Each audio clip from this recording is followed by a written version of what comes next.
السلام علیکم ورحمۃ اللہ وبرکاتہ۔ آج بخاری شریف سے حضور صلی اللہ علیہ وآلہ وسلم کے خواب کا ذکر کریں گے۔ حدیث شریف ہے 1386۔ حضرت سمرہ بن جندب رضی اللہ تعالیٰ عنہ اس کے راوی ہیں، فرماتے ہیں کہ حضور صلی اللہ علیہ وآلہ وسلم نماز فجر پڑھنے کے بعد عام طور پر ہماری طرف منہ کر کے بیٹھ جاتے اور پوچھتے کہ آج رات کسی نے کوئی خواب دیکھا ہو تو بیان کرے۔ راوی نے کہا کہ اگر کسی نے کوئی خواب دیکھا ہوتا تو اسے بیان کر دیتا، اور آپ صلی اللہ علیہ وآلہ وسلم اس کی تعبیر اللہ کو جو منظور ہوتی بیان فرماتے۔ ایک دن آپ صلی اللہ علیہ وآلہ وسلم نے معمول کے مطابق ہم سے دریافت فرمایا کہ آج رات کسی نے تم میں سے کوئی خواب دیکھا ہے؟ تو ہم نے عرض کی کہ کسی نے نہیں دیکھا۔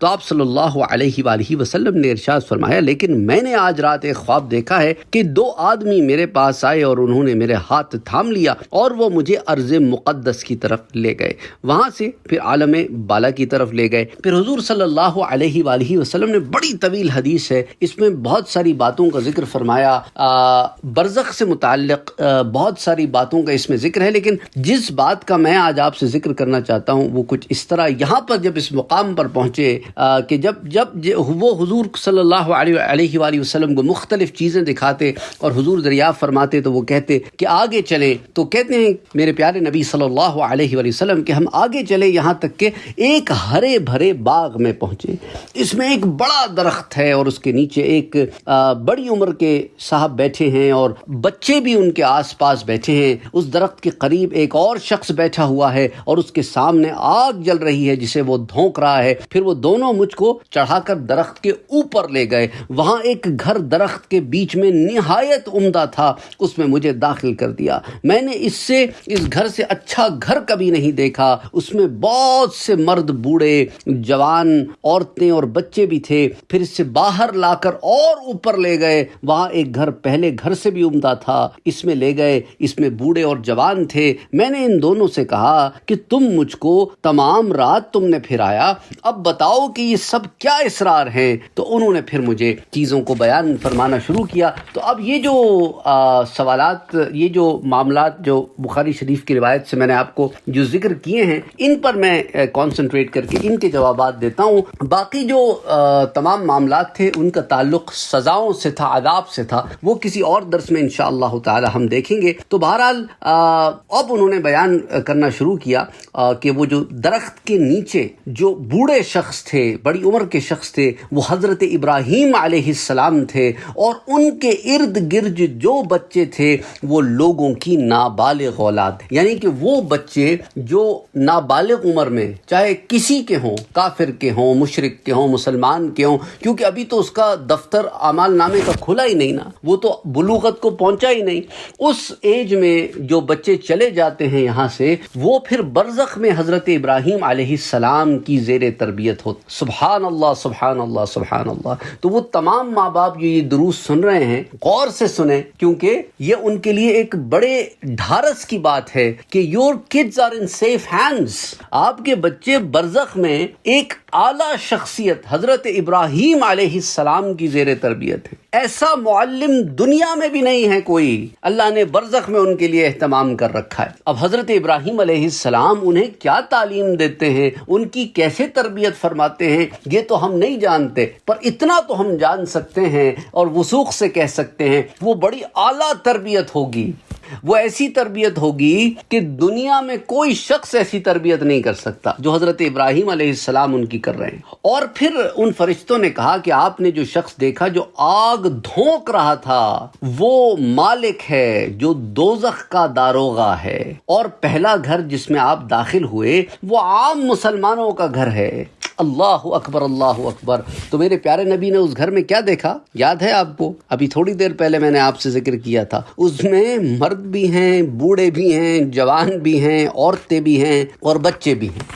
تو عالم برزخ میں لوگ پوچھتے ہیں کہ بھائی ہمارا آپس میں ایک دوسرے سے ملاقاتیں ہیں، زیارتیں ہیں، ایک دوسرے کے ساتھ وقت بتانا ہے، اس حدیث سے ثبوت ملتا ہے، کیونکہ اس گھر میں عورتیں بھی ہیں، بچے بھی ہیں، مرد بھی ہیں، بوڑھے بھی ہیں، مختلف عمروں کے لوگ موجود ہیں، اور آپس میں ان کی اب موجود ہیں ایک گھر میں، تو ڈیفینیٹلی ان کی آپس میں کمیونیکیشن۔ اب وہ گھر ہمارے گھروں جیسے تھوڑی ہوں گے، 2-2 3-3 مرلے 4 مرلے کے، کوٹھیاں ہوں گی، اس طرح کے گھر تھوڑی، وہ جنت کا گھر ہے، اس کی کیا کیفیت ہوگی اس سے اندازہ کریں نا کہ حضور نے کیا فرمایا صلی اللہ علیہ وآلہ وسلم نے کہ وہاں ایک گھر درخت کے بیچ میں، وہ درخت کیسا ہوگا میرا بھائی، جس کے نیچے کروڑوں بچے، پتہ نہیں کتنے بچے ہوں گے نا، جتنے نابالغ بچے دنیا سے گئے سب اس درخت کے نیچے حضرت ابراہیم علیہ السلام کی زیر تربیت ہیں۔ اور پھر وہ درخت کتنا بڑا ہوگا کہ اس میں کتنا بڑا گھر ہوگا کہ حضور نے فرمایا اس گھر سے اچھا گھر میں نے کبھی نہیں دیکھا، اور اس میں مرد ہیں، بوڑھے ہیں، جوان ہیں، عورتیں ہیں، بچے، مختلف عمروں کے لوگ ہیں۔ اللہ اکبر، اللہ اکبر۔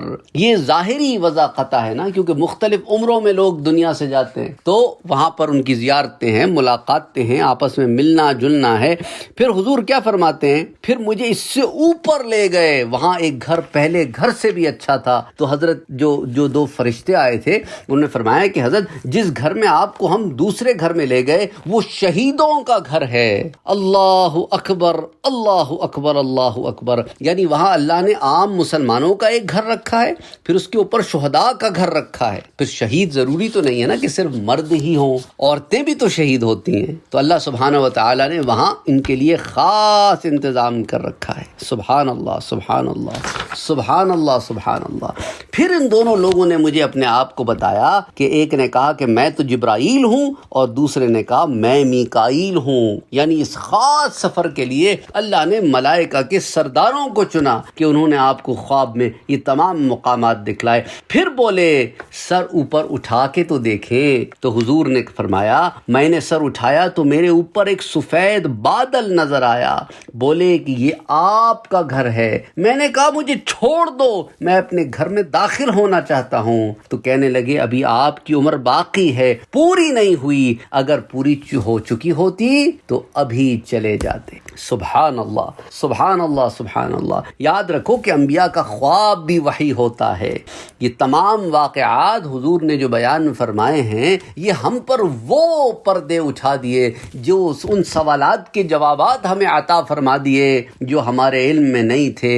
ہم حضور کے احسان مند ہیں کہ حضور صلی اللہ علیہ وآلہ وسلم نے یہ علم ہم تک پہنچا دیا۔